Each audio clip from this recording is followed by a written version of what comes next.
우리 귀한 성가대 찬양에 감사를 드립니다. 우리 옆에 있는 분들과 다시 한번 인사할까요? 반갑습니다. 좋은 아침입니다. 네. 오늘 출애굽기 말씀을 가지고 사명자라는 주제의 말씀을 하도록 하겠습니다. 자, 오늘 출애굽기 17장 8절에서 16절에 있는 말씀은 이스라엘 백성이 출애굽한 이후에 광야에서 치른 첫 번째 전쟁입니다.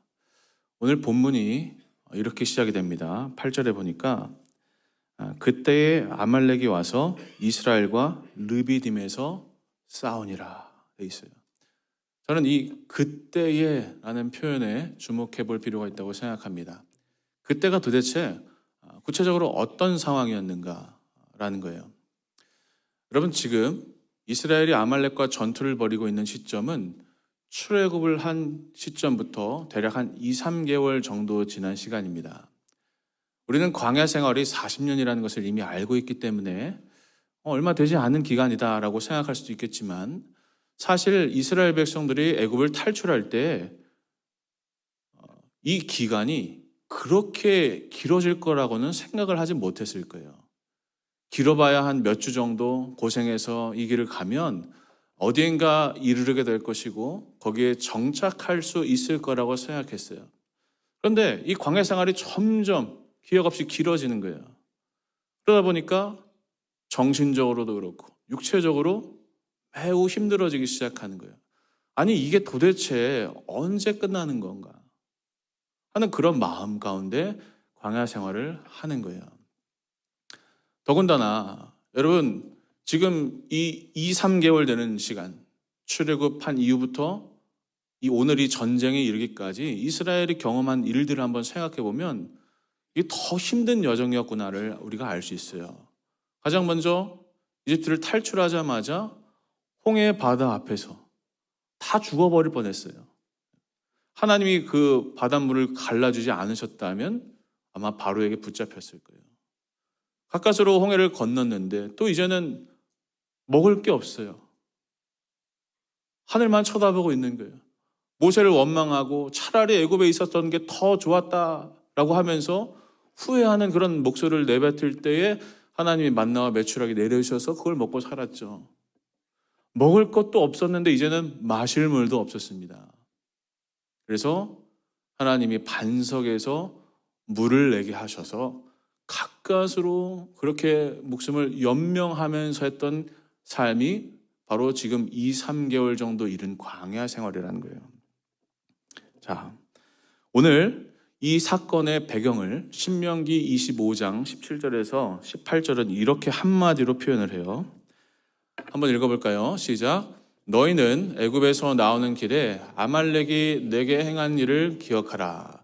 그들이 너를 길에서 만나 내가 피곤할 때에 내 뒤에 떨어진 약한 자들을 쳤고 하나님을 두려워하지 아니하였느니라. 이 아말렉과의 전쟁이 벌어졌던 이 상황을 신명기 기자가 뭐라고 표현하냐면, 이스라엘이 방금 읽으셨잖아요. 피곤할 때, 완전히 정신적, 육체적으로 피폐해져서 그냥 다 포기하고 주저앉고 싶었을 때에 이 전쟁을 만난 거예요. 그리고 뒷부분에 나왔지만 아말렉이 이스라엘 공격할 때 누구를 공격했대요? 약한 자들을 공격했대요. 약한 자가 누굽니까? 어린 아이들, 또 어르신들, 또 병이 있는 사람들, 이스라엘 지형에서 조금 뒤처질 수밖에 없는 사람들을 먼저 공격의 대상으로 삼는 거예요. 아주 비열하고 아주 비겁한 전략으로 전쟁을 걸어온 거예요. 이스라엘 입장에서는요, 이 전쟁이 아주 악조건 속에서 매우 불리한 그런 상황 속에서 치르게 된 전쟁이었다라는 것입니다. 여러분, 그러면 하나님께서 왜 이스라엘 백성들에게 이 광야에서 그들이 피곤할 때에 또 가장 불리한 방식으로 이 전쟁을 치르게 하셨을까요? 오늘 이 말씀에는요, 메시지가 있습니다. 이스라엘은 지금 전쟁을 준비할 수 있는 상황이 아니었어요. 그들이 노예 생활이나 했지 군사 훈련을 받아봤겠어요? 이런 훈련의 경험이 전무후무해요. 그런데도 이렇게 무기도 제대로 없는 상황 속에서 하나님이 전쟁을 하게 하신 이유가 있다면 그것이 무엇이냐? 하나님이 이 전쟁을 통해서 이스라엘에게 교훈을 주시는데 그것이 무엇이냐면 오늘 아말렉과 싸우는 이 싸움은 단순히 이스라엘이 무기를 가지고 싸우는 그런 싸움이 아니라 하나님이 함께 하시는 영적인 전쟁이라는 거예요. 이런 메시지가 이 상황 속에 담겨 있는 겁니다. 사랑하는 여러분, 저는 오늘 이 출애굽기 말씀을 통해서 이 아말렉과의 전투 이야기를 통해서 여러분들과 사명에 관한 이야기를 나눠보려고 합니다. 자, 전쟁이 시작됐습니다. 가장 먼저 이스라엘의 지도자였던 모세가 한 일이 무엇이냐면 여호수아를 불러서 군대를 조직하게 하는 거예요. 싸울 만한 사람들을 불러 모으고 진열을 정비하는, 그러니까 대열을 갖추는 그런 기본적인 작업을 했어요. 근데 여러분, 오늘 우리가 이 대목에서 한 가지 눈여겨봐야 될 점은 무엇이냐면 제가 서두에 말씀드렸죠. 이 싸움은 그냥 싸우는 싸움이 아니라 영적인 싸움이었다라는 거예요. 그런데 더욱더 하나 중요한 것이 있다면 아무리 영적인 싸움이라고 해도 육신의 싸움을 피할 수가 없다라는 거예요. 이 전쟁의 승패는요, 무기를 들고 싸우는 전쟁터에서 결정되는 건 아닙니다. 우리가 잘 알고 있죠. 그러나 또한 분명한 것은 그 전쟁의 승패가 무기를 들고 싸우는 그 자리에서 결정되지 않는다 하더라도 그렇다고 그 전쟁이 생략되지는 않는다라는 거예요. 분명하게 오늘 성경에 무엇을 기록하고 있어요? 우리에게 이스라엘 남자들이 여호수아를 필두로 그 전쟁터에 싸우러 나갔다라는 거예요. 아마 이스라엘 백성들 남자 중에 대부분의 사람이 전투에 참여했을 거예요. 오늘 이 대목에서 우리의 사명이라는 것을 한번 생각해 보았으면 좋겠어요. 우리는 보통 사명이라고 하면 매우 특별하고 비장한 각오가 필요한 일이라고만 생각을 합니다. 그래서 목사님, 선교사님, 전도사님, 아니면 교회에서 특별한 어떤 일을 맡으신 분들을 그분들만이 가지고 있는 것이 사명이라고 생각한다는 거예요. 그런데 이건 너무 사명을 제한적이고 그냥 얕게만 해석한 거예요. 성경에서 말하는 사명의 본래적인 의미, 더 깊고 넓은 의미에서의 이 사명은 무엇이냐면 하나님께서 모든 사람에게 부여하신 삶의 목적과 임무라는 거예요. 여기서 중요한 건 무엇이냐? 하나님이 모든 사람에게 주신 것이라는 겁니다. 하나님과 나와의 관계 속에서 또 나와 내 주변의 이웃, 내가 밟고 있는 이 땅의 이 관계 속에서 하나님이 나에게 명하시고 맡기신 일을 이루는 것이 사명이라는 거예요. 사명은 누구만의 것이 아닙니다. 특정한 직업을 가지고 특정한 역할을 하는 사람들만의 것이 아니라 오늘 이 자리에 앉아서 이 말씀을 듣고 하나님의 백성으로 살아가는 우리 사랑하는 모든 여러분들에게 각자 하나님이 주시는 사명이 있다라는 거예요. 사명은 크고 작은 게 없어요, 여러분. 하나님은 우리 모두에게 사명을 주셨다라는 거예요. 저는 오늘 이 이스라엘 백성들이 전쟁을 치르면서 이 전장에 참여하는 모습을 보면서 우리의 삶을 한번 돌아봤으면 좋겠다는 생각이 들었어요. 여러분, 이 사명의 자리로 나아가는 것. 우리가 질문할 수 있어요. 아니, 그럼 목사님, 저는 특별한 사명은 없는 것 같은데 하나님이 모든 사람에게 사명을 주셨다면 제 사명은 도대체 뭡니까? 이런 반문을 할 수 있잖아요. 저는 하나님께서 여러분들 각자에게 맡기신 가장 보편적인 사명의 자리가 바로 가정이라고 생각해요. 여러분들 식구 있잖아요. 가정. 그 가정을 의미하는 거예요. 왜냐? 오늘 지금 전투가 벌어지고 있는 이 자리는 르비딤이라는 곳이었습니다. 이 르비딤은 이스라엘 민족에게 매우 특별한 의미가 있었어요. 왜냐? 오늘 읽진 않았지만 출애굽기 17장 전반부에 보면 이스라엘이 마실 물이 없어서 다 죽게 되었는데 하나님께서 그때 모세에게 명하여 반석에서 물을 내게 하셨거든요. 그 엄청난 기적과 환희와 그런 기쁨을 맛봤던 자리가 르비딤인데 불과 얼마 지나지 않아서 그 르비딤에서 지금 이스라엘이 무엇을 합니까? 전쟁을 치르고 있는 거예요. 이 르비딤, 우리 가정이랑 너무 닮아 있어요. 우리가 남녀가 사랑을 해서 결혼을 하고 연합을 하고 한 몸을 이뤄서 가정을 이룹니다. 이 가정이 처음에는 어떻습니까? 너무 행복해요. 야, 하나님이 어떻게 나에게 저런 사람을 만나게 하셨는가?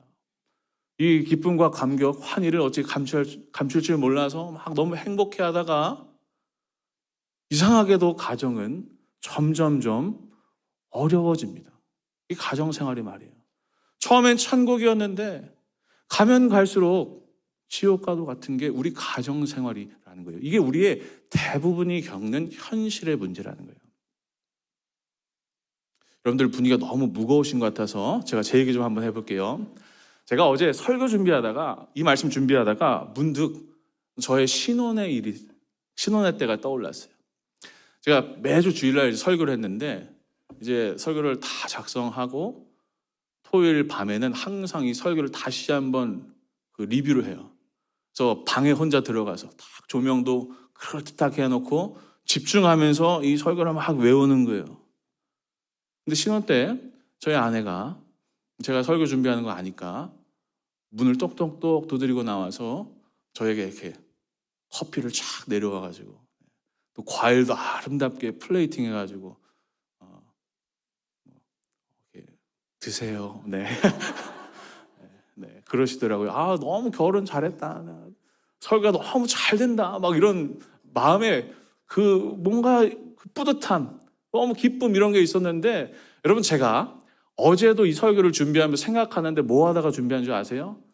저 예언이 목욕시키다가 너무 분주하고 막 내일 할 일이 있는데 집안 일도 해야 되는 거예요. 그러다가 오늘 여기까지 이 자리에 온 거예요. 처음엔요 너무 좋았어요.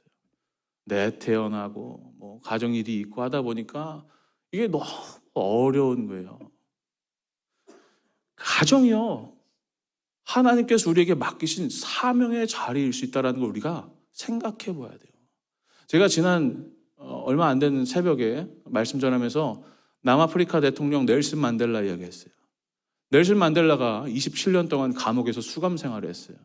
그 시간을 견뎌내고 수감 이후에 남아공 사회의 통합과 화합을 외쳐서 남아공 대통령 됐어요. 놀라운 일이죠. 여러분 그런데 그거 아세요? 넬슨 만델라가요 이혼했어요. 이 말이 뭐예요? 27년 동안 감옥 생활은 견뎠는데 가정에서의 일은 견디지 못했다라는 거예요. 거꾸로 말하면 뭡니까? 가정 일이 그렇게 어렵다라는 거예요, 여러분.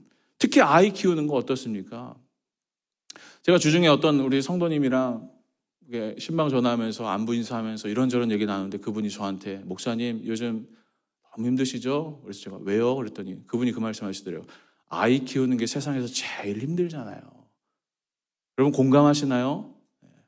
아이 키우는 거요 보통 일 아닙니다. 여러분 왜 이런 말씀을 드리냐? 우리가 기억해야 할 것이 있다는 거예요. 우리 사명의 자리는요 뭐 어떤 특정한 곳에 가야만 이루는 게 아니라 하나님이 지금 내가 밟고 있는 그 땅, 밟게 하신 그 자리, 가정과 직장과 내 사업체와 그 자리가 하나님 보내신 사명의 자리라는 걸 우리가 알아야 된다는 거예요. 그래서 우리 일상이 사명의 자리, 하나님이 보내시는 일상의 사명자로서 승리할 수 있는 믿음을 가지고 우리가 나아가야 된다는 거예요. 가정을 생각하면 너무 머리 아파. 막 복잡해. 그래도 오늘 이 말씀 기억하면서 그래도 내가 이 가정이 나의 사명지, 나의 사역지라는 것을 생각하면서 내가 힘들어도 우리 아이한테 한 번 더 이해해주고 품어주고 사랑의 말을 해줘야지. 우리 집 저 왼수, 보기 싫은 저 인간, 당장 집에서 나갔으면 좋겠지만 그래도 내가 저 사람을 위해서 위로의 말 한마디. 당신이 있어서 너무 행복해요. 든든해요. 나도 힘든데 내가 그 한마디를 더 할 수 있는 것, 여러분 그게 사명 지키는 거 아닙니까? 너무 거창하고 뭐 완전하고 뭐 특별한 믿음보다 오늘 하나님께서 여러분들에게 맡기신 그 일상의 사명의 자리에서 믿음을 지키며 승리하는 저와 여러분들 되시기를 주의 이름으로 간절히 축원합니다. 자, 이스라엘 백성들이 이제 전투에 참여를 하고 있어요. 전쟁이 막 이제 벌어지기 직전에 모세는 뭘 하고 있었습니까? 오늘 말씀 9절에 이렇게 기록되어 있어요. 한번 다 같이 읽어볼까요? 시작. 모세가 여호수아에게 이르되 아말렉과 싸우라. 내일 내가 하나님의 지팡이를 손에 잡고 산 꼭대기에 서리라 되어 있어요. 모세가 아론, 훌과 함께 어디에 올라갔습니까? 산 꼭대기에 올라갔어요. 산 꼭대기에 올라가서 뭘 합니까? 두 손을 높이 들고 이 전쟁을 하는 동안 두 손을 높이 들고 있는 거예요. 왜? 이 두 손을 높이 들고 있으면 이스라엘이 이기고 손이 내려오면 아말렉이 이기는 거예요. 아론과 훌이 이 모세의 피곤해서 지쳐 떨어지는 팔을 양옆에서 보조하고 있는 거예요.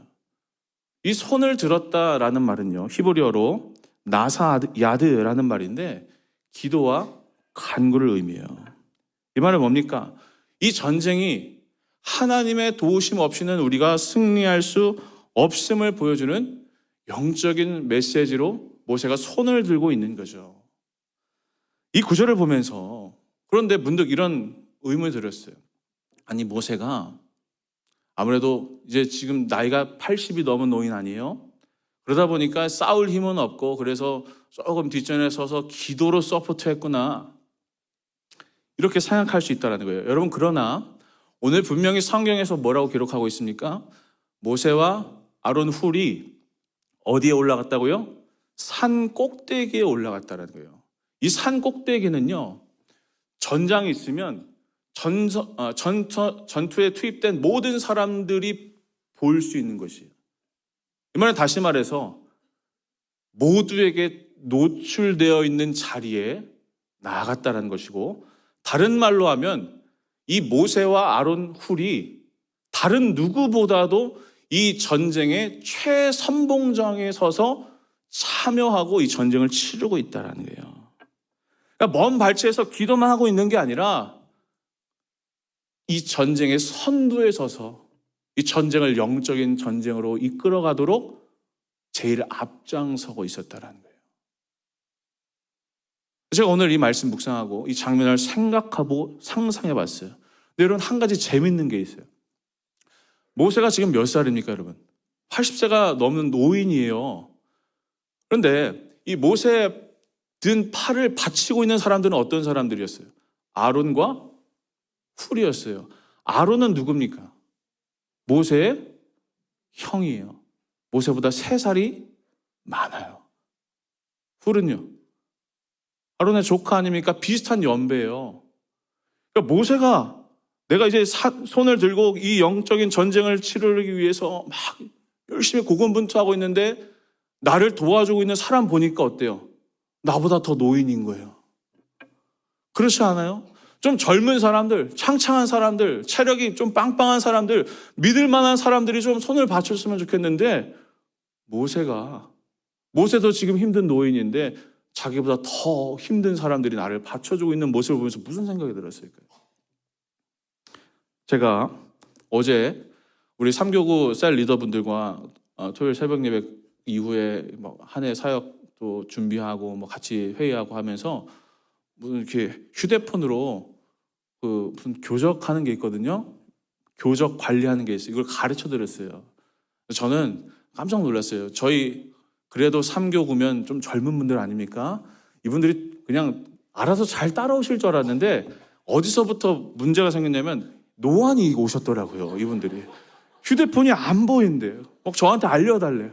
여러분, 그런데 정말 죄송한 말씀인데 저도요, 노화가 시작됐어요. 네. 어떻게 보이셨는지 모르겠지만 저도 이제 막 기억력이 떨어지고 힘들고 뭐 체력이 안 받쳐주고 그러는데 저를 같이 도와주시는 분들을 보니까 내가 더 그분들을 섬겨야 돼요. 이거 무슨 상황이에요? 오늘 말씀 생각하다 보니까 그 생각이 탁 떠오르더라고요. 여러분, 그런데 오늘 제가 드리고 싶은 말씀 뭐냐면 그 영적으로 그 최전방에 섰던 사람들이 누구냐? 가장 노인들, 모세, 아론, 훌이었다라는 거예요. 이 말은 뭡니까? 하나님의 사명을 이루는 데는요, 나이의 많고 적음이 상관없다라는 거예요. 여러분, 하나님 일에 은퇴가 있습니까? 모세가 은퇴했습니까? 나 한 100살까지 이제 열심히 했으니까 한 20년은 이제 쉬고 있을게요? 아닙니다. 모세는 하나님의 부르심을 받을 때까지 하나님의 일을 감당했어요.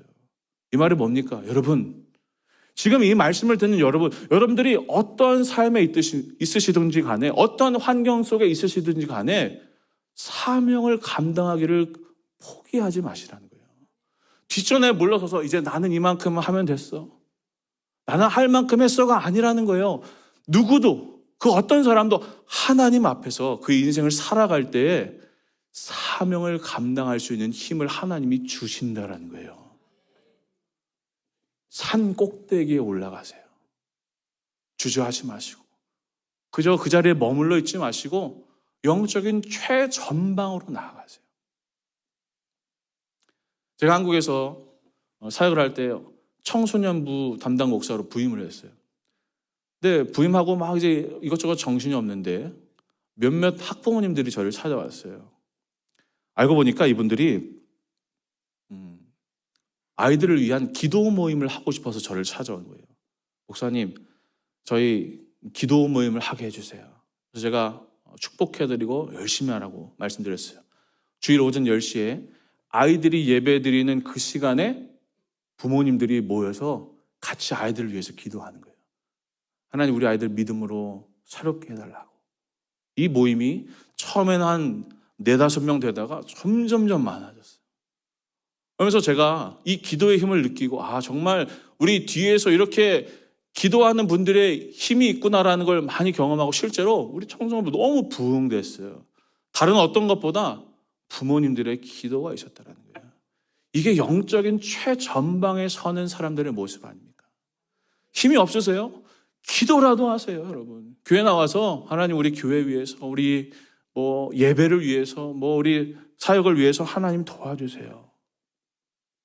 제가 원래 오늘 설교의 제목을 내 나이가 어때서 이렇게 할까 하다가 너무 파격적이어서 좀 자제했습니다. 여러분, 중요한 건 뭡니까? 하나님을 향한 타오르는 마음과 의지예요.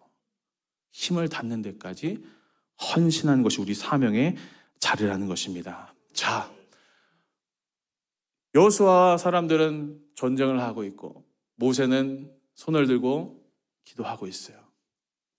지금 이 전투는, 이 전쟁은 하나님의 군대라는 이름으로 영적인 싸움이 벌어지고 있었어요. 아말렉과 그런 전투를 벌이고 있는 거예요.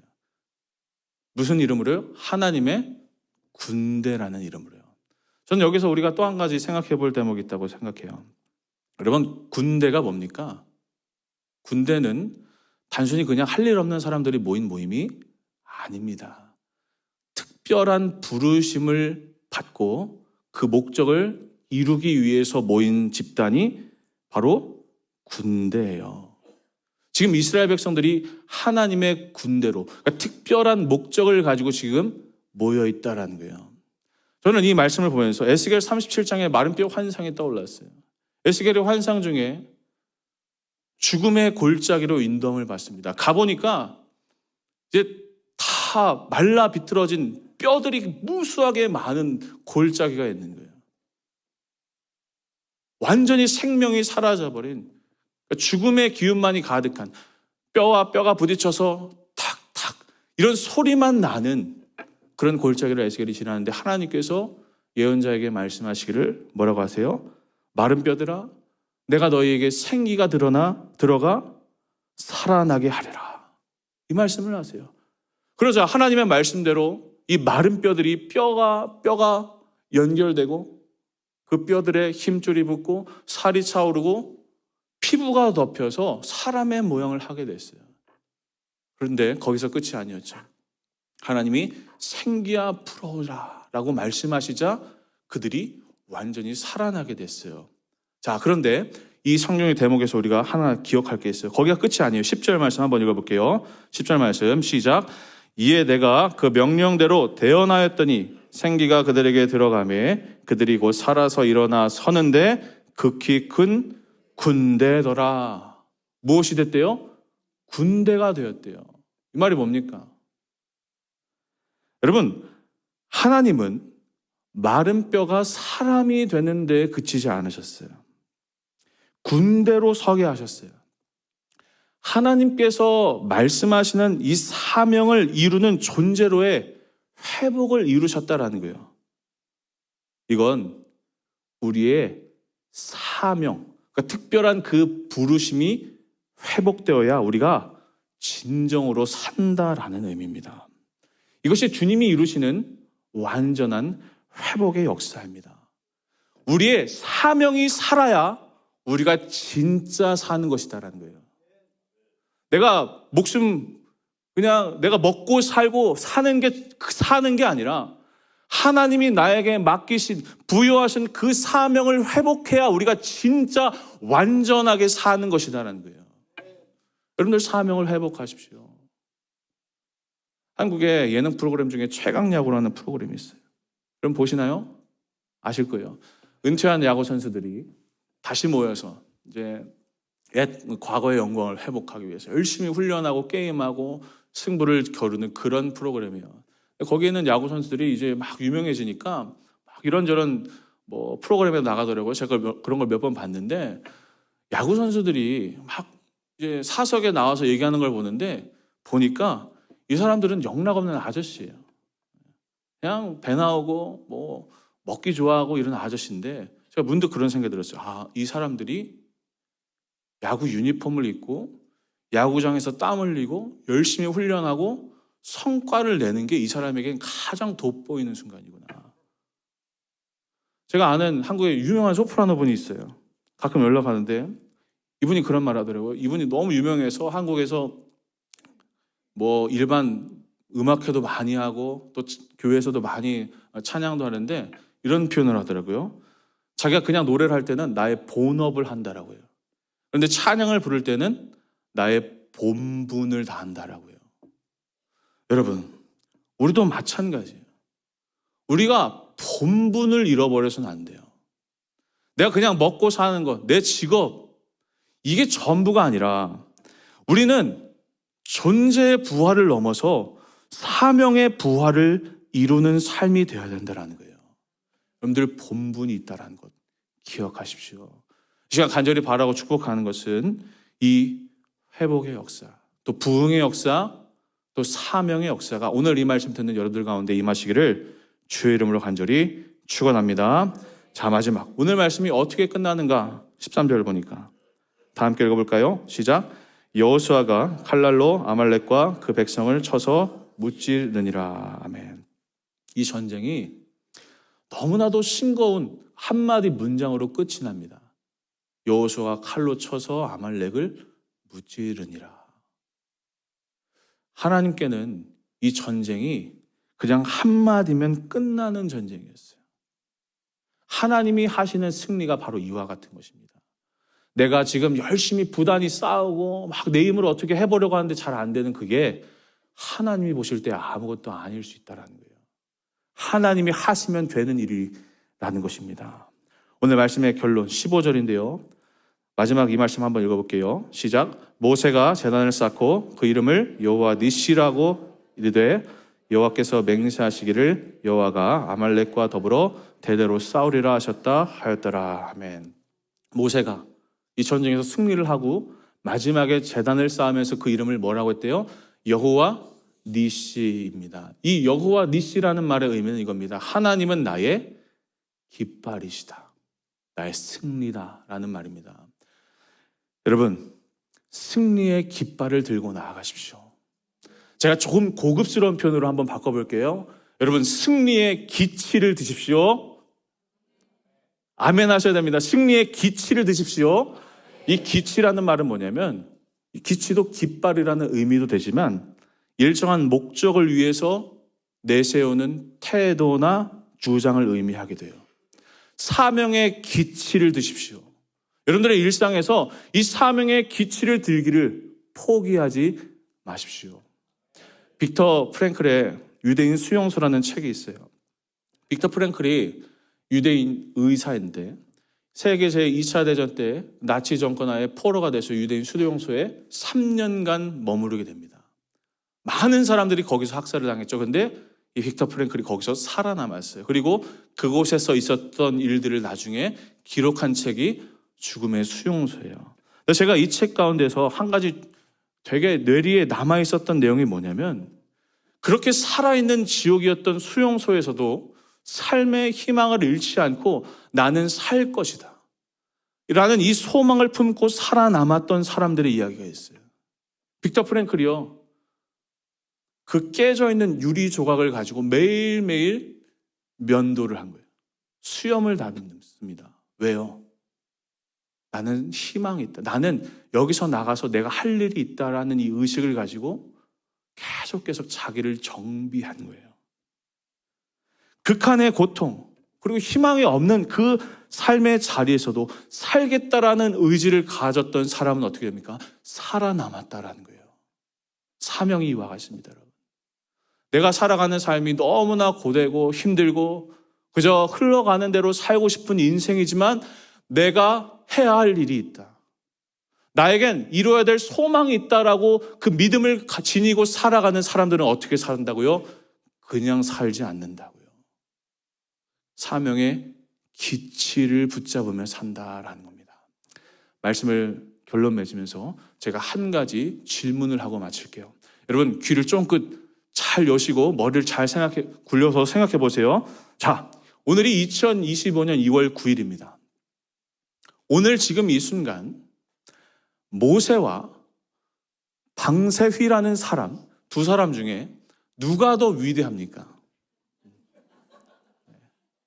좀 머리가 복잡해지죠? 저게 도대체 무슨 소리를 하는 건가? 뭐 신성모독죄로 고발해야겠다 이런 표정이신데 출제자의 의도를 잘 생각해 보세요. 2025년 2월 9일 오늘 모세와 저 중에 누가 더 위대할까요? 저는 단언하건대 제가 더 위대합니다. 왜냐? 저는 오늘 할 수 있는 일이 있기 때문이에요. 모세가 아무리 위대한 사명자라고 하더라도 그의 시대에 그가 할 일이 끝나버렸어요.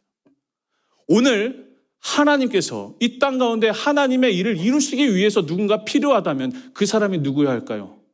바로 저와 여러분이라는 거예요. 우리가 할 일이 있습니다, 여러분. 이 사명을 기억하시기를 바랍니다. 하나님께서 그분의 사명을 이루시기 위해서 필요하신 사람이 있다면 그 부르시는 사람은 바로 여러분이라는 사실이에요. 말씀을 마칩니다. 여러분들은 사명자이십니다. 일상의 사명자로 서시기를 바라고요. 뒤에 물러서서 있지 마시고 영적인 최전방에 서시기를 간절히 축복합니다. 더 나아가 사명의 부활을 꿈꾸며 주신 삶의 자리에서 이 사명의 깃발을 드시기를 포기하지 마십시오. 여러분들을 통해서 하나님의 놀라운 일들이 펼쳐지고 이루어질 줄로 믿습니다. 오늘 이 말씀 듣고 이제 성전을 떠나 또한 또 일주일의 삶을 살아가는 여러분들의 삶 가운데 여러분들을 통해 놀라운 하나님의 회복의 역사, 부흥의 역사, 사명의 역사가 넘쳐나게 임하시기를 주의 이름으로 간절히 축원합니다. 주신 말씀 기억하며 잠시 조용히 기도하도록 하겠습니다.